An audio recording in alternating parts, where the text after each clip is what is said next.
गुरु से छल का परिणाम बहुत ही दुखदायी होता है।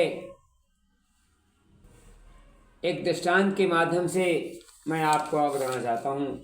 भगवान परशुराम की प्रतिज्ञा थी केवल ब्राह्मण बालकों को धनुर्विद्या देंगे, अन्य किसी वर्ण को नहीं।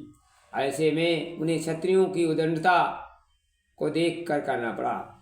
विद्याभिलाषी कर्ण ने निश्चय किया मुझे भले ही छल करना पड़े, परंतु परशुराम जैसे समर्थ गुरु से बाण विद्या सीखनी होगी। कर्ण ब्राह्मण बालक बनकर ऋषि आश्रम पहुँचे। बाण विद्या सीखने के लिए ऋषि के चरणों को सानु ने निवेदन किया। बालक की तेजस्विता और पात्रता परख कर परशुराम ने उसे आश्रम में रख लिया और धनुर्विद्या और ब्रह्मास्त्र विद्या प्रयोग सिखाया। एक दिन प्रातःकालीन अभ्यास समाप्त हुआ तो नियमानुसार भगवान परशुराम मध्याह्न संध्या के स्नान के लिए सरोवर के लिए चल पड़े। कर्ण गुरुदेव के पीछे उत्तरी वस्त्र और उपटन लेकर चलता था। उनके स्नान के उपरांत स्वयं स्नान करके उनके त्यागे हुए वस्त्र प्रक्षालित कर आश्रम लौटता था। यह क्रम प्रतिदिन का था। गुरुदेव बालक की निष्ठा की सदैव परीक्षा लेते थे। आज उन्होंने उसकी विद्या की परीक्षा लेनी चाहिए। मार्ग में सेमर का वृक्ष पड़ाता था। शीत के दिन सेमर पूरी तरह फूल रहा था। रक्ता विषगुणों को शोभा थी, अनुपम अवर्णनीय थी। गुरु ने प्रतिज्ञा चढ़ाई, बाण चढ़ाकर उसे कान तक खींचकर सरसंधान किया। सेमर वृक्ष के सभी फूल एक ही बाण में आधे आधे कटकर पृथ्वी पर पाट दी। फिर सरोवर की ओर आगे बढ़ गए। कर्ण वहां पहुंचा तो देखा, दृश्य देखकर आश्चर्यचकित रह गया। गुरुदेव ने के सिवाय यह करनी किसी और की नहीं हो सकती। श्रद्धा और भक्ति भावना से उनकी भावनाएं उमड़ाई। यही नहीं, उन्होंने गुरुदेव की विद्या व्यवहारिक प्रशंसा भी उन्हीं समान करने का निश्चय किया। और पर क्या हुआ, धनुष चलाता कैसे? एक हाथ तो उसका घिरा हुआ था, उपटन और कटोरी हाथ पर तो नहीं रखा जा सकता।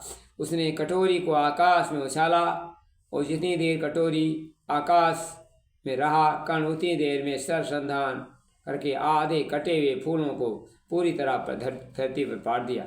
भगवान परशुराम ने अपने दिव्य दृष्टि से यह सब देखा। वह कर्ण की विद्या और श्रद्धा से अत्यंत प्रसन्न थे। ऐसा था महादानी कर्ण, महावीर कर्ण।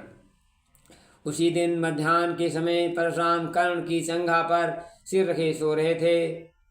उसके शरीर से ब्रह्मकीट निकला। उसे सिर नीचे पृथ्वी पर जाना था। ब्रह्मकीट कहते हैं सीधा ही चलता है, चलता है। मार्ग में कर्ण का पैर बाधक था, इसलिए जंघा को बीच में छेदता हुआ निकल गया। गुरुदेव जग न पड़े इस आशंका से कर्ण ने पीड़ा सहन कर ली, पर पाँव को टसमस न किया। गुरुदेव की नींद टूटी तो वहाँ बहता हुआ खून देखकर सारी स्थिति समझ गए। उन्होंने कर्ण को डांट कर पूछा, क्यों रे, तेरा वर्ण, तेरी जात क्या है? अब भला क्या छिपाओ? कर्ण ने सच सच बता दिया। परशुराम बहुत क्रोधित हुए और उसे शाप देना चाहा, पर आत्मा ने कहा, बालक की श्रद्धा और सेवा भावना के बदले कृतज्ञता न प्रकट करना तो पाप होगा। झूठ बोलने, अपराध करने के लिए दंड आवश्यक है और सेवा श्रद्धा के लिए पुरस्कार भी। तुम मिथ्यावादी के लिए यहाँ स्थान नहीं, परंतु मेरे आशीर्वाद से तुम इस भूतल पर कोई भी क्षत्रिय युद्ध में तेरी समानता नहीं करेगा। जब भी तेरी मृत्यु का समय निकट आएगा, तब तेरी ब्रह्मास्त्र विद्या का स्मरण नहीं रहेगा। ये अतः गुरु से कपट, मित्र से चोरी, जिसने गुरु से दगा किया है उसका जाकर घर देखो। दगा किसी का सगा नहीं है, मित्रों उसको करके देखो। मित्रों, गुरु से कपट और छल चोरी नहीं करना चाहिए। इस कहानी से हमें शिक्षा मिलती है। गुरु बहुत महान होते हैं। वो अपने क्रोध परशुराम जी ने क्रोध किया, लेकिन अंतिम समय तो सब कुछ भूल जाना पड़ता है। कर्ण को ऐसा श्राप दिया कि अंतिम समय तो विद्या ब्रह्मास्त्र विद्या भूल जाएगा। ऐसा कर्ण ने स्वीकार